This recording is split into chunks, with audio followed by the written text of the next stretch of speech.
Hi, guys. Welcome to Parawoman Radio. I'm Amy. The infamous Michigan mom and son torture duo, Shanda VanderArk and Paul Ferguson, made their debut upon the true crime scene in December of 23. This twisted pair believed it was a brilliant idea to confine Shanda's son and Paul's brother, 15-year-old Timothy Ferguson, in a cramped closet, which they disgustingly referred to as his room, and they subjected him to relentless torture until he met a tragic end. As we begin to delve into this chilling true crime case, let's start by providing some context. Join us on this episode of Perlman Radio as we unravel the disturbing outline of this heinous case. And while we wait for everyone to roll in, I'm going to roll some credits. Shout out to my Dragonfly crew. How's everyone doing? Hi, guys. Welcome to Parawomen Radio. I'm Amy. Angel flew down to a tiny house on the edge of hell.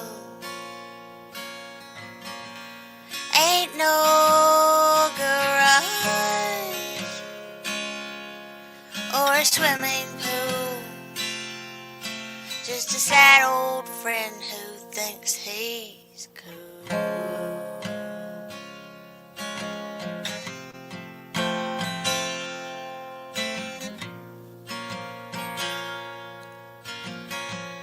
Angel knocks twice.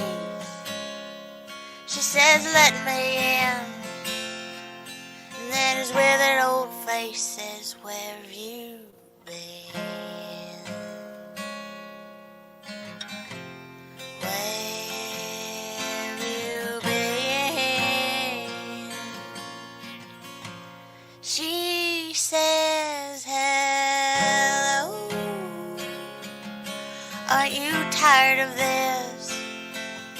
Tired of being here in the dark like this?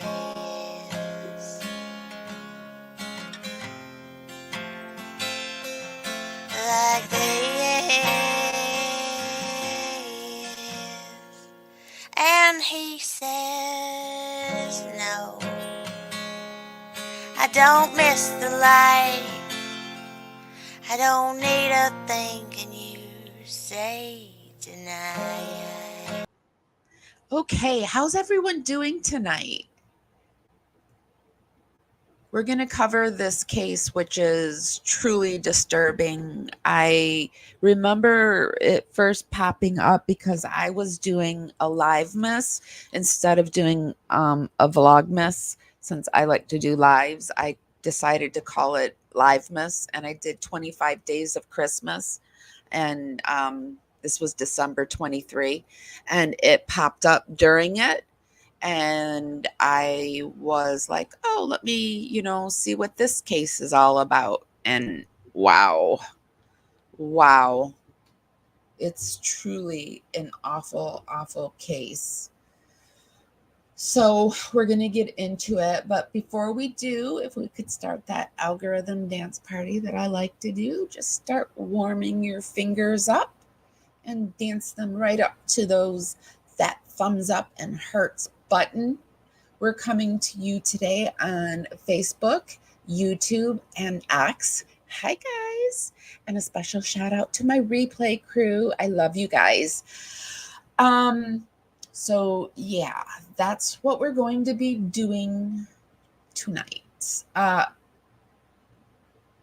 Before we start, now I'm going to talk to you a little bit about some things at the end of the show, some scheduling things, and some upcoming things. We've got some exciting things. We've got a live coming up on Friday with Jeff. He is an ex-prisoner that spent quite a bit of time in prison, and he actually has a residence on Watts Island. So he's going to help us kind of understand what Chris's life is going to be like. But we're also going to focus mainly on sentencing and Rourke and the problem that our U.S. system seems to have, forcing sentencing on taking a plea deal. I mean, and we're going to focus on plea deals in the sentencing process. And our system is like really into taking plea deals. And look, Chris even took a plea deal. So we're going to talk about all that on Friday. And then Sunday, Toddy One Skip and I are going to be doing a live together. So we'll get into all that at the end of this. Oh, there goes my first night bot. Okay, so like I said, I first learned about this case.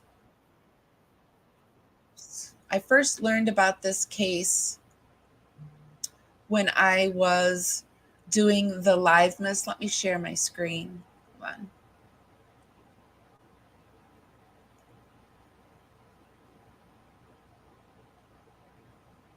Okay. All right. So,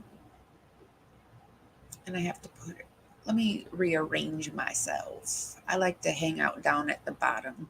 All right. That didn't sound good, just on the chat screen.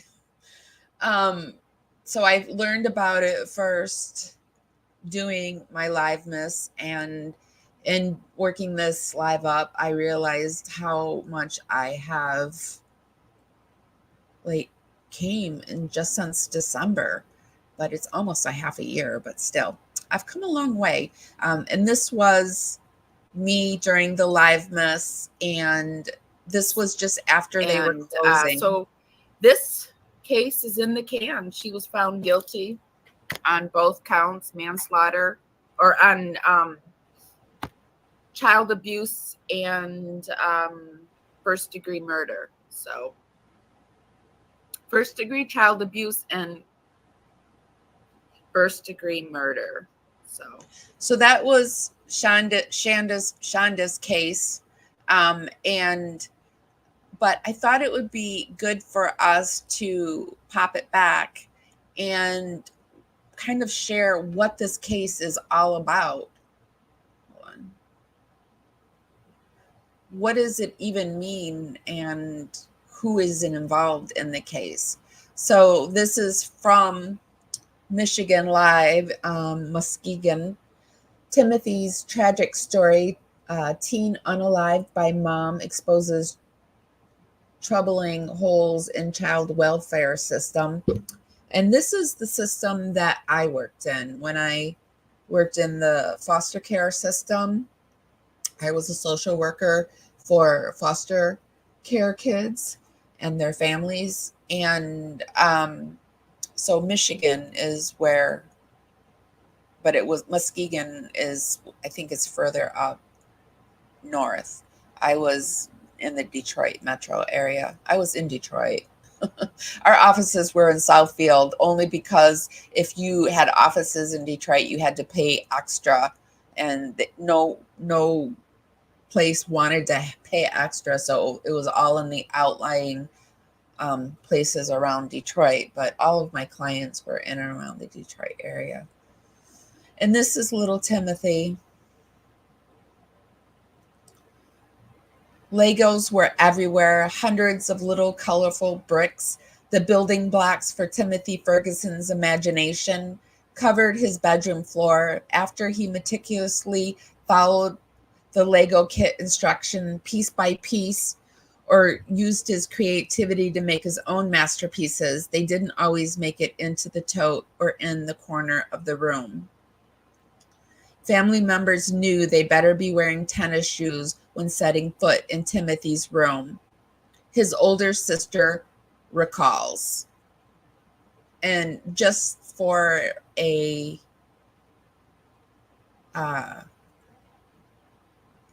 comparison, at the end of his life, this right here and here. This was his room. It's disgusting.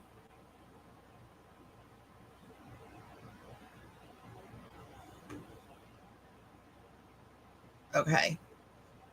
Truly disgusting. Timothy grew up in the Oklahoma area with a mother, father, 3 siblings, and a family dog. As a little boy, he often carried a bright smile. Years later in Michigan, Timothy became the target of unimaginable torture and abuse. The smile disappeared. On the last day of his life, Timothy sat in an ice bath for hours as a form of punishment. Timothy's mother dragged his near lifeless body across the dirty floor into a makeshift room, better described as a closet.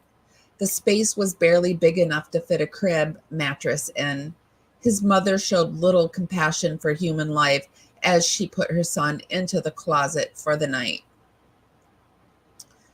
She maneuvered Timothy dang near not living into the fetal position on top of a urine-stained tarp before leaving. She threatened Timothy to not move during the night. He never moved again. He weighed 69 pounds. His life ended on July 6, 2022. The torture and abuse provided an awful end to a difficult 15 years of life. Timothy's tragic ending is difficult to comprehend. Questions still remain despite 2 family members being convicted of his ending. Did anyone ever raise concerns about Timothy's well-being?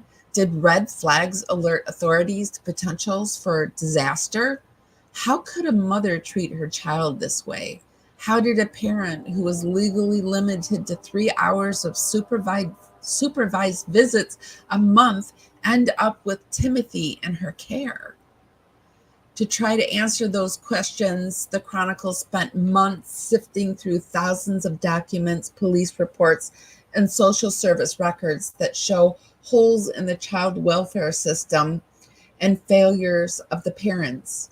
Michigan Live spoke with sources close to the case, watched surveillance footage that showed the abuse happening in the room, and reviewed hundreds of Oklahoma Department of Human Services documents. 9 times during Timothy's life, Child Protective Services staff in Oklahoma investigated the Ferguson's family home. Most investigation led to unsubstantial findings. However, on one occasion, social workers removed the children from the parents' care because of safety concerns. A court order even tried to limit the contact Shanda VanderArk, Timothy's mother, had with the boy. Authorities took their most extreme action, removing the children from the home in 2009. Timothy, who had special needs, was 3 at the time. The 4 Ferguson children spent 2 years in foster care in separate homes while their parents worked on their parental problems. When a child is removed from their parents' custody, it's almost always the initial goal to reunify them, a social service spokesperson said. When I was working, it was the goal to reunify, but if the parents weren't doing anything after a year, then the goal was to find the kids' new parents. That's what it was like when I first started. Eric and Shanda filed for divorce shortly after losing custody of their children and took different routes in the reunification process. To get his kids back, Eric Ferguson completed counseling and parenting courses required by the state. Shanda, on the other hand, stopped participating in courses, telling a social worker she worked through everything she was willing to. An Oklahoma judge granted the father full custody of all children, while the mother was given supervised visitation rights. Shanda remarried and moved to Michigan, leaving behind her 4 children, Nolan, Paul, Millie, and Timothy, in Oklahoma. Eric sent Timothy to live with Shanda in Norton Shores a decade later. Within about a year's late time under Shanda's care, Timothy was gone. So that is a little bit about the story of Shanda. Paul, the 18-year-old son, or was he 19? I don't know if he was 18 or 19, carried out a lot of her punishments, and a lot of people said he was a bully, and he took great joy in it. So Paul was convicted as well. And we're going to get into the convictions. Hi, Monster. I'm good today. Thank you. Oh, okay. You were asking how they were. Hi, Lindy. How are you doing today? And who else do I see? That's all. And hi, Heavenly. Thank you so much for being my wrench. My most beautiful wrench. My only wrench. So we won't watch or read everything in its entirety and or I speed up and stop things. I will put the link to everything down in the description below. This is for fair play use and I must do it. I must start and stop things when we watch it. But I do put the links down below and you can go and watch it in its entirety or read it in its entirety whenever you can. And I encourage it. And everything I am talking about is for fair play use. And it's all my opinion and for educational and entertainment purposes only. I feel so stupid saying that, but yeah, that's what it is. So we're just kind of going to do a quick overview because there would be no way we could get into all of this case. We're going to look at the sentencing and then we're going to, at a later date, start viewing the trial. So this is Shanda's sentencing. Let me make sure you can see it. VanderArk was sentenced to life in prison without the possibility of parole after being convicted of killing her 15-year-old son. You testified yourself how highly intelligent you were. In fact, that's the only thing that you testified to that I think was actually true. You're quite proud of that, boasting how intelligent you were. Quite frankly, there's a mother's love that I've seen that is striking. And anybody who's a parent who's married, most mothers, not all, but most mothers have such a strong love for their children. And to see what you did to your own child, I don't know if there's a word in the English language to describe how to describe it. I only can come up with just horrific. You know, toward the end of these text messages, you and Paul are talking about not wanting him to win. He's not going to win. I didn't allow pictures to be shown in open court of Timothy as he was when he died, because I didn't want people to remember him like that. But of all the things you took away from him, one thing I didn't want you to take away from him was at least some shred of dignity. A beautiful child with a lot of life in his eyes.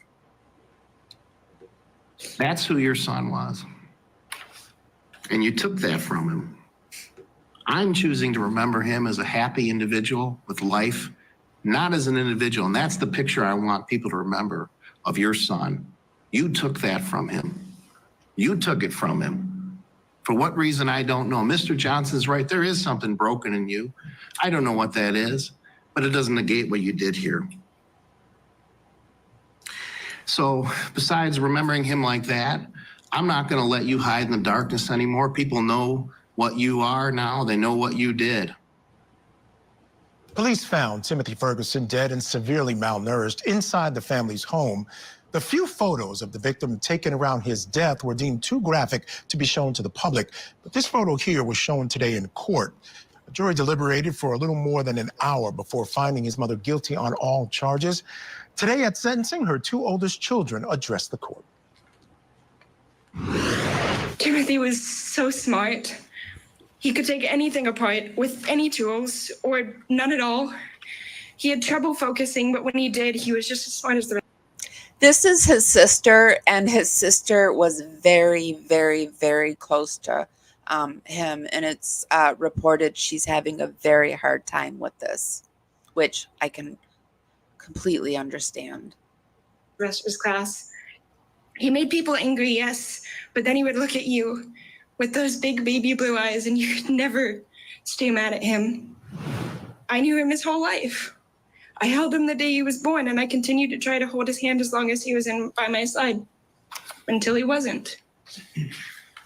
I want the woman who killed my little brother to face the highest punishment possible. I want her detained for the rest of her life so she can't hurt anyone else.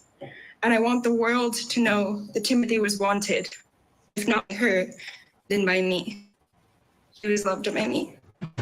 I thought the things were different than when I was younger. I thought my mother had changed for the better. Not one day has been easier since then. I've had to leave my career behind. My wife has to watch helplessly as I struggle day in and day out, wondering. Okay, I misspoke. It is very apparent that the brother is having a hard time with this as well. So, yes. How none of us knew what was going on. Wondering if I told Tim I loved him enough times for him to remember up until the very end. I had to wait. What must he have been thinking when he had to go back to his mother and endure the torture of the mother and the brother? The torture included ice baths. She would order the hottest hot sauce possible off of the internet and make him eat food with it. And the food was just like bread, or put it directly on his tongue. Just, I mean, awful things. Not let him sleep. Just wake up every day, pretend that I am who I was before Timothy died. Not let him eat. That was a huge one. I have to pretend to be Nolan so that my friends and coworkers and family won't worry about me more than they already do. I'm surrounded by people who love me and care about me, but not a single person besides my sisters who understand how hard it is. Timothy wasn't surrounded by people who loved him when he died. And if I had known that, nothing could have stopped me from rescuing him and holding him in my arms and telling him I love him, that his big brothers got him, just like I did the day he was born. But because of Shanda VanderArk's actions, I instead got to cradle the bag of his ashes in my arms, just like I did the day he was born. In all my life, I only knew one thing that my little brother didn't like. He hated goodbyes. If he had to say goodbye to anyone, he would cry, and he would hold you, and he would say, "Don't go." But now I'm the one crying, but I never got to say goodbye. I will always love Timothy like I always have, and it kills me to think about it. But I know he loved even his abuser and killer up until the very end, because unlike me, that's all he was capable of, love. I, on the contrary, want to stand here and express the anger and hatred that I feel, but if I'm honest, all that's just a mask, a bandage I try to put over the hole in my heart that was reserved for Timothy, but is now just filled with pain and remorse for every hug, high five, and I loved you that I might have missed in the time that I had with my sweet baby brother. So now I turn to the justice system in hopes that in addition to serving the maximum penalty, that there will be no appeals or second chances. If I can't have my brother back, she shouldn't have her freedom back. You know, it's interesting. The judge mentioned during his sentencing that he took note of the fact that He's like, no appeals. Shanda VanderArk never looked at either of those two kids as they were delivering their statement. During the trials, Shanda was very, very dramatic. Here was one of the headlines, and I remember watching this act, and sorry, Iller mom with a K vomits on stand. I got a cough again. Hold on.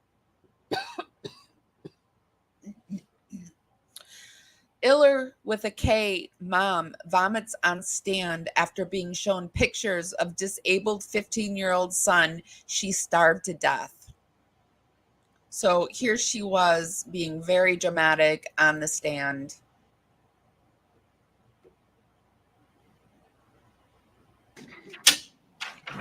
You look like that when you put him in the bathtub?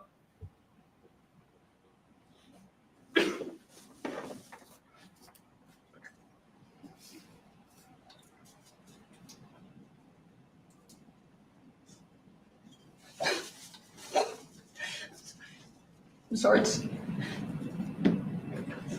Gotta make me a moment. Did she think that was going to make her look better or worse? But regardless, she never showed up to court again. This was her final day at court. She just denied going to court. This was the bedroom. This was the hot sauce she would use. It was a special hot sauce, very hot, and she ordered it off of the internet. Ice baths, just like restraints, shackles, zip ties. She kept a camera inside of that little closet to keep an eye on him. And she made his life a living, you know what? Slept in the closet, lived in the closet, stayed in the closet, shoved in the closet, forced in the closet. It's just yeah. She put locks on the food. It's just She went to great lengths to torture this poor boy. And she wasn't alone. She had a little henchman that carried out her work for her because she was working in a court building. I don't know everything about it because there's so much, but we're going to get into it. It's going to be one of the cases that we're going to really dive into. There's some other people that have been diving into it. I know Zav Girl has been diving into it, and Down the Rabbit Hole at Bedtime has been diving into it. And we're going to do the same. So this is the henchman, the brother, Paul Ferguson's sentencing. Out to that courtroom in Michigan for the tortured son murder trial. And Paul Ferguson is now in front of the judge. He entered the courtroom. He entered with his attorney. The judge entered the courtroom and proceedings began. I'm going to take you back to that moment when the judge enters. So let's go out to that courtroom in Michigan. Paul did not have a trial. He just went ahead and pled guilty. I'm going to do it normal because I'm not sure we can hear it, understand it. Right before the court is filed 2022-3537 FC through the state of Michigan versus Paul Ferguson. Are you Paul Ferguson, sir? Yes, sir. Mr. Ferguson, can you please rise and raise your right hand? In this matter now pending, do you swear or affirm the testimony you're about to give will be the truth, the whole truth, and nothing but the truth, so help you God? I do, sir. Put your hand down and grab a seat. Mr. Ferguson is represented today by Mr. Joshua Eldon Brady. The people are represented by Mr. Matthew Roberts. The date and time is scheduled for a status conference on this case. The court's been informed that there is going to be a plea. Is that correct, Mr. Roberts? Yes, Your Honor. At this time, it is my understanding that Mr. Ferguson does intend to offer the court a plea to the charge of child abuse in the first degree. As the court is aware, the court presided over the trial last week of the co-defendant in this matter, Shanda, VanderArk. She was ultimately convicted by a jury. I'm going to stop this for 1 second. And Lindy, yes, I agree. Lindy says, I remember feeling so bad for Paul initially, like he was abused too, but he was another mastermind behind it all. And I believe money and power had a weird relationship. Yeah. And I also think that Paul was a bully. When he was taken away from his mother, there was testing, and he was a psychopath or a sociopath. I don't remember which one, but Katie Down the Rabbit Hole has a video on it, and we're not going to watch it today, but I remember her saying that. So, but he was being tested because they were afraid he was one, or he had been tested and it had been found that he was one. But yes, Paul enjoyed it. Oh, and he was 20 years old when he was arrested. So that's right. He was an adult when he was living with his dad and stepmom, and he was 18. No, he was 19 when Timothy was sent to live with Shanda, and he went with them. So, yeah. Of first-degree felony murder as well as first-degree child abuse. I did have an opportunity to speak with the jury after that, as Mr. Ferguson was a witness in that case and testified for the prosecution. I can report to the court that after my conversations with the jury in this case, as well as looking back over Mr. Ferguson's cooperation, it's my intention at this point that no additional charges will be filed against Mr. Ferguson. He certainly has chosen a very older girlfriend. So, you know, there could have been some inappropriate things happening, because why wouldn't he go for a younger woman opposed to a very older, well, I think she's in her 40s and he's 20, so a much older woman. In exchange for him pleading here today to this charge of first-degree child abuse. That final decision was not made, however. I need to be clear about this until after consulting with the jury and certainly getting some input from the jury about Mr. Ferguson's testimony and what that meant ultimately in the case against Shanda VanderArk. It's my further understanding, and I've indicated this to the court in chambers, that as a result of the cooperation that Mr. Ferguson has provided and pursuant to the commitment that we made to inform the sentencing court, yourself, of his cooperation, that I will ask the court to impose, at the time of sentencing in this matter, impose a sentence within the Michigan sentencing guidelines for this offense. Obviously, that will go to the minimum offense, and then the court will still have to make a determination as to the minimum sentence, as well as the maximum potential sentence. But I will ask the court to make a sentencing commitment within those sentencing guidelines. It's my understanding the court at this point has not made any commitments in relation to any sentencing, and that is simply my Ferguson pleading as charged to the child abuse in the first degree, that the people are committing that there will be no additional charges related to the same set of circumstances brought against him in this case, and that the people will not ask for a sentence above the sentencing guidelines in this case, as well as continuing to fully and fairly inform the court of Mr. Ferguson's cooperation. All right. Is that correct, Mr. Roberts? Yes, that's what I indicated.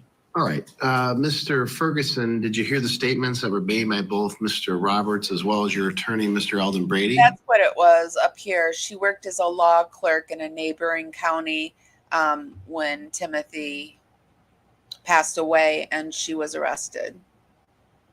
Yes, Your Honor. She also had a service dog that she showed she showed more love to the service dog than she did any of her children. So she really took care of her dog well. Do you understand the terms of the agreement?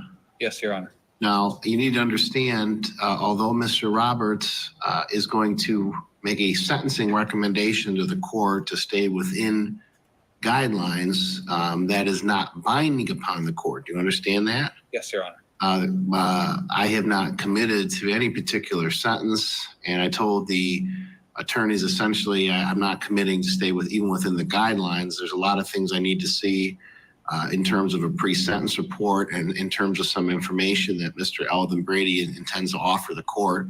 But I want you to understand before we go on with this plea that there is no guarantee that it would be within guidelines. You understand? Yes, Your So Honor. this was the plea deal, and they were asking to stay within the sentencing, and the judge was like saying, no, I'm not going to guarantee that.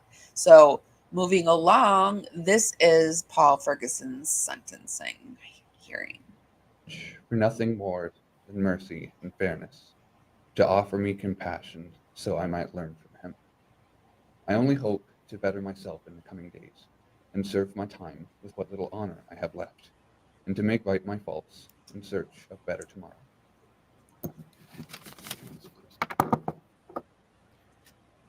First and foremost, Mr. Robert referenced the court is in a difficult position. This particular case, I think a lot of individuals saw Mr. Ferguson concerns potential disabilities. The court was concerned with that as well.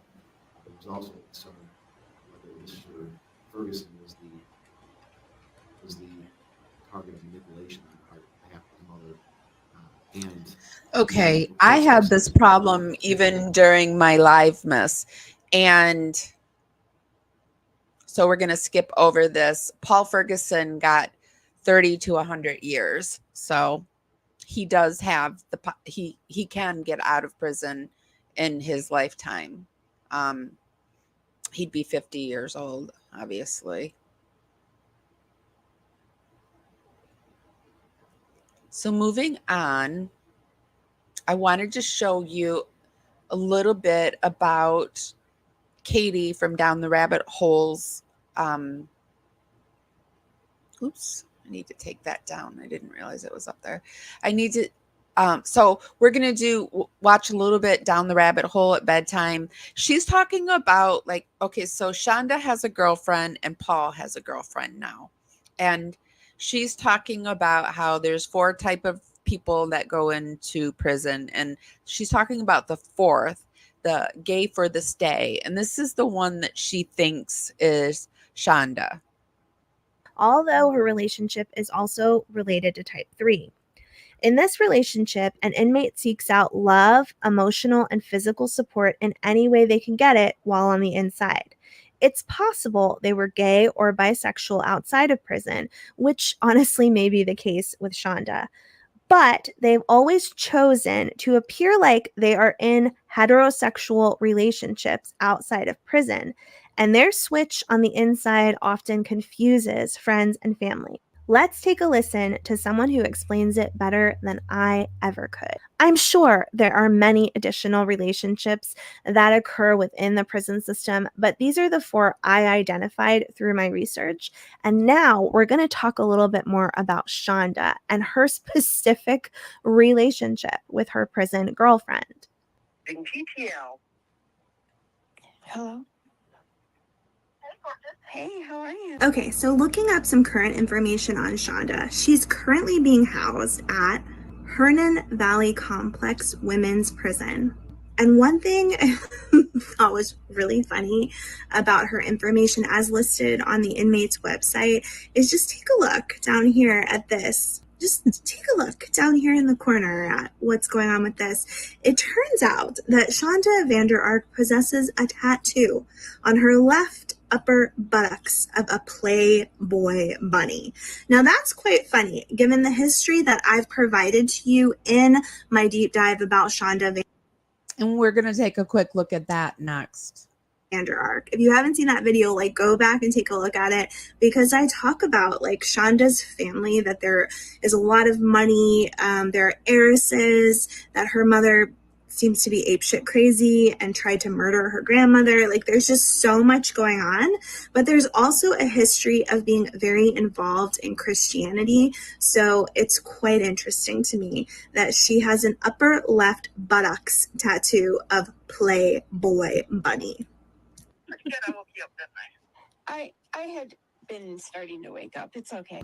Okay, so allegedly the situation is that Shanda VanderArk has formed a relationship with a woman who she considers her prison girlfriend. Now, the girl is on the outside now. She's on the outside, and she and Shanda communicate through text messages and phone calls, and they're in some kind of a relationship. How are you doing? I know. I was excited. That's why I had my ringer turned all the way up. Now, I can't currently confirm a lot else about this relationship, though I have a lot of thoughts and speculations about what's going on here. However, I can say that Shanda has definitely turned gay for this day. And this young female... So Shanda has a girlfriend, and if we look over at Katie's page, we can see that Paul has a girlfriend too. But she has a lot in here, like proof of SA in the family. Paul's fiance blames Shanda for everything. Jail calls Shanda VanderArk and her prison girlfriend talk about Paul and his fiance. And then she just has a lot, and it's really good stuff, and I recommend it highly. So let's look at Paul's girlfriend. Paul's girlfriend experience, I should say. Hard once her kids were taken by CPS to get her children placed with family members and friends. Informed me that our calls have been posted on wait, YouTube. I'm sorry, this isn't the right one.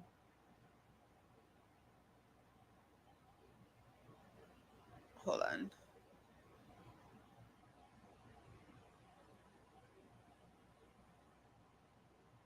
Yeah, I guess that was the right one. I thought it had a different thumbnail. Oh, this one.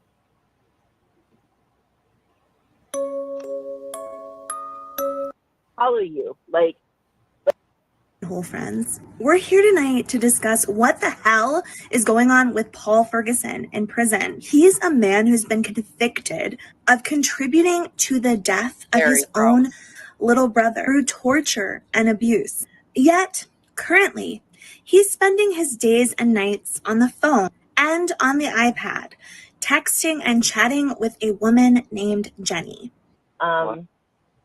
that thing that you said today, I'm not going to repeat it because I know exactly why you changed your response after a while. I have a problem with these people just hanging out on the iPads. It's just a way for the prisons to make money. Like that Grant Amato who unalived his family for that Russian cam girl. That's now he just sits in prison looking at his cam girl girlfriend and playing video games. That's exactly what he wanted to do his whole life, and he's doing it. So I don't know. I really am for prison reform. I think things must change.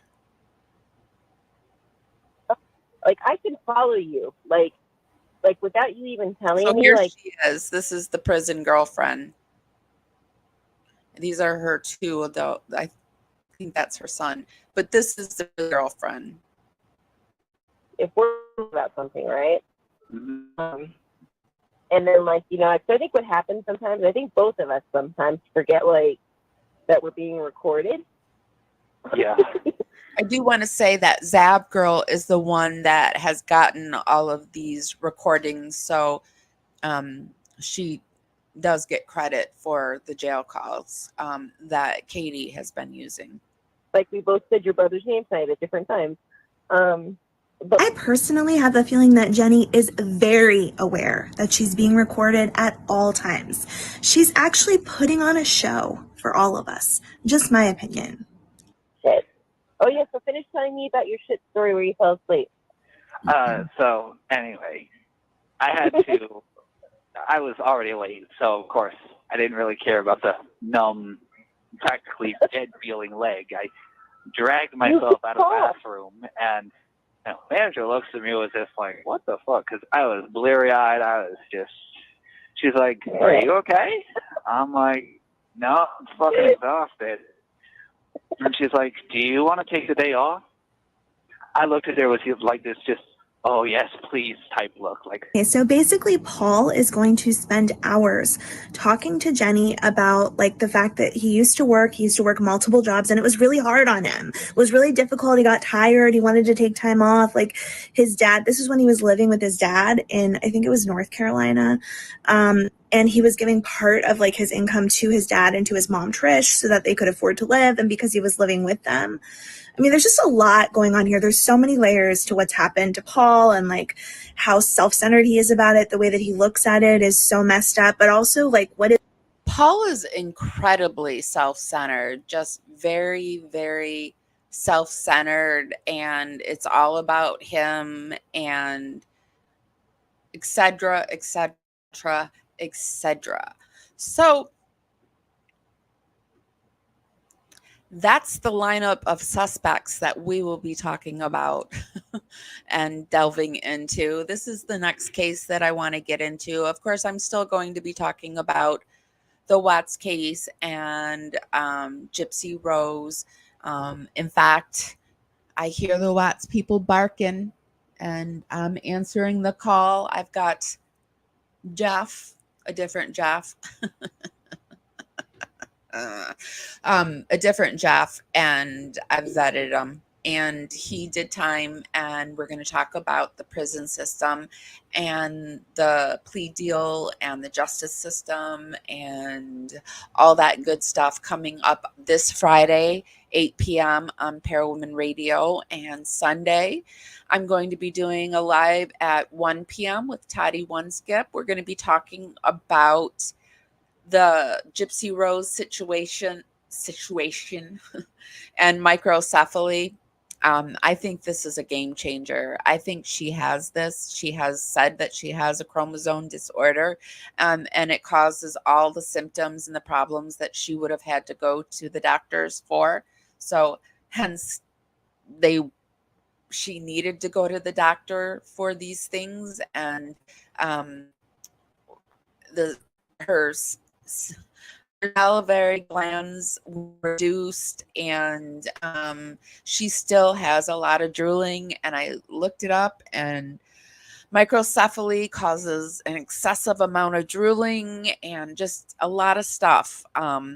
So we're going to talk about that on Sunday. So be sure to stay around. Dragonflies, I have a poll up for you guys. I want to know if you want to have our lives either at the beginning or end of my Wednesday night lives for a half hour, or do you want to do one live a month for an hour? So there's the poll, or you don't really care. So if you could vote Dragonflies, that would help me out a lot. If you don't know who I'm talking about, the Dragonflies are the Parawomen Radio members, memberships, and it's $2.99. The perks that you get, we're trying to figure out the half hour or the hour a month. And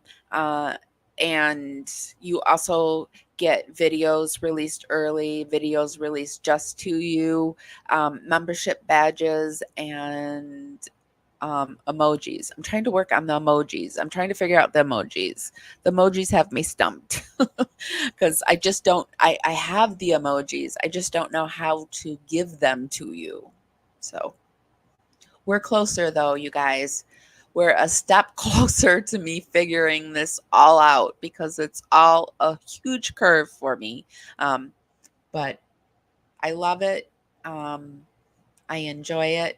Heavenly, thank you so, so much for coming in and hanging out with me tonight. Thank you to, let me see who else was in here.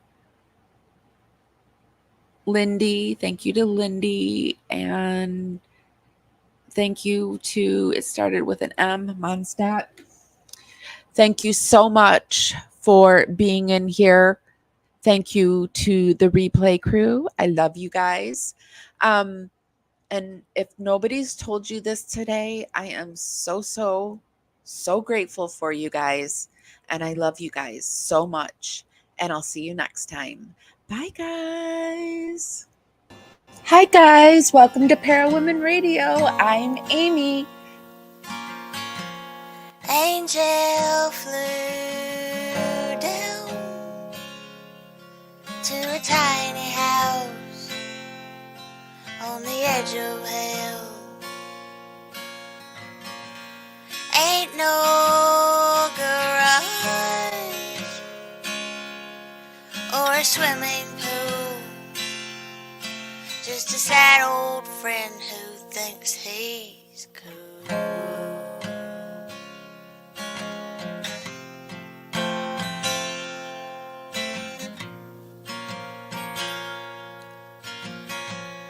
Angel knocks twice.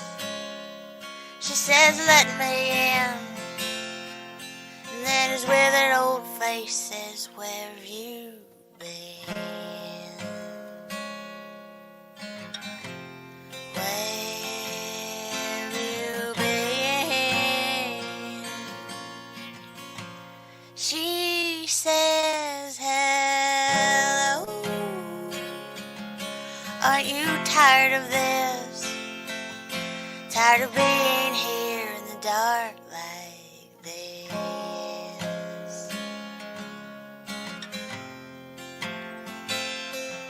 Like this?" And he says, "No, I don't miss the light. I don't need a thing. Can you say tonight? Can you stay tonight?